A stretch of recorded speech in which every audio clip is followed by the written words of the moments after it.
गुजरात के वडोदरा में gas cylinder की कथित कमी को लेकर सामाजिक कार्यकर्ताओं ने जिला आपूर्ति विभाग के अधिकारी को ज्ञापन सौंपा और विरोध दर्ज कराया। वडोदरा शहर में गैस सिलेंडर की कमी की शिकायतों के बीच सामाजिक कार्यकर्ताओं ने जिला आपूर्ति विभाग के अधिकारी को ज्ञापन सौंपकर विरोध प्रदर्शन किया।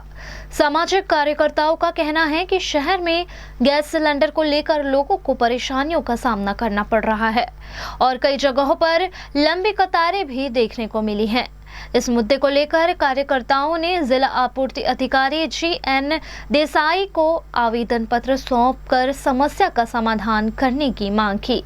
वहीं जिला आपूर्ति अधिकारी जी.एन. देसाई ने मीडिया से बातचीत करते हुए अपनी बात रखी। हालनी जे ईरान અને ઇઝરાયલની યુદ્ધની પરિસ્થિતિ પ્રવર્તી રહી છે, હું વારંવાર વડોદરાવાસીઓને એક જ અપીલ કરવા માગું છું કે વડોદરા જિલ્લામાં ડોમેસ્ટિક ગેસની કોઈ જ અછત નથી।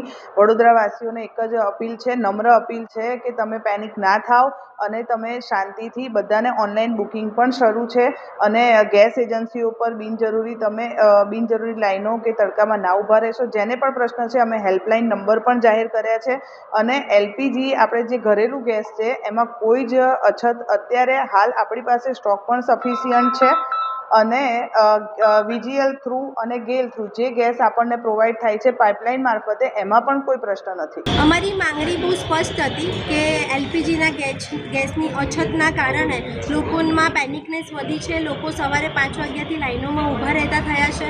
આટલી ગરમીમાં ઊભા રહેવાથી લોકોની તબિયત લથડવા માંડી છે, લોકો પડવા માંડ્યા છે। આની સુરક્ષાને ધ્યાનમાં રાખીને અમે એક આવેદનપત્ર આપ્યું હતું કે તમે સુનિશ્ચિત કરો કે તમારી પાસે ગેસનો પુરવઠો કેટલો છે। તમે આગળ હેલ્પલાઇન નંબર જાહેર કરી છે, જે વર્ક નથી કરી રહી તો એના રિગાર્ડિંગ તમે શું કામ કરી રહ્યા છો। બેનશ્રીએ ખૂબ સંતુષ્ટ જવાબ આપતા કહ્યું છે કે વડોદરામાં ગેસની કોઈ અછત નથી, બધાને પુરવઠો પૂરો પાડવામાં આવશે। બસ વધારે પડતા બુકિંગને કારણે એક હેન્કિંગ જેવી સિસ્ટમ આવી છે, પણ એ લોકો એની પર પણ કામ કરીને થોડા વખતમાં બધાને પુરવઠો પૂરો પાડે એવું સુનિશ્ચિત કરે છે।